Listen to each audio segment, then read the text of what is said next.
Goeiemôre, baie welkom by vanoggend se saamwees. Ek het nou aan 'n dag die mooiste of interessantste Sweedse spreekwoord raakgeloop. Of dan kom ons sê eerder een wat nogal baie waarheid vir my gedra het. Ek lees dit graag.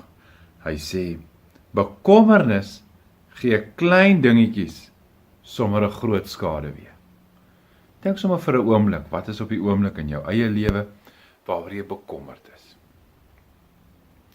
Dinge wat dalk so 'n bietjie van 'n skade weer oor jou lewe maak. Partykeer is dit klein goedjies.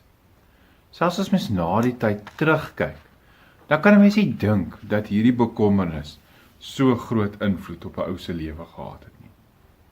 Soms is dit die klein dingetjies in die lewe, klein bekommernissies, wat 'n groot skade weer oor ons lewe maak. Ek blaai so saam met jou deur my Bybel. Dan kom ek daar by Jesaja 41. 'n wonderlike belofte wat die Here vir die volk van Israel maak, so uit die mond van Jesaja. Moenie bang wees nie. Ek is by jou. Moenie bekommerd wees nie. Ek is jou God. Ek versterk jou. Ek help jou. Ek hou jou vas.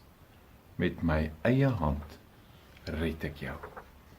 Met my eie hand red ek jou. Kom ons bid saam. Here, ons Here.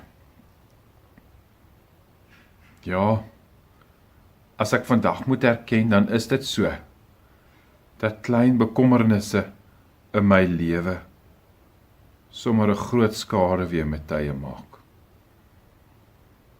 Here, en dat daardie skade weer partykeer my lewe so oorheers, dat ek dalk nie die lig kan raak sien nie. Maar dankie vir hierdie belofte, wat ons so uit Jesaja mag kry vandag. Mag ek nie bang wees nie, omdat ek weet U sal my versterk. Ek weet U sal my help. Met U eie hand hou U my vas en sal U my red. Ek bid dit in Jesus naam. Amen. Mag jy 'n mooi en 'n geseënde dag hê, en mag die skadu's wegkwyn, omdat die lig rondom jou skyn. Mooi bly.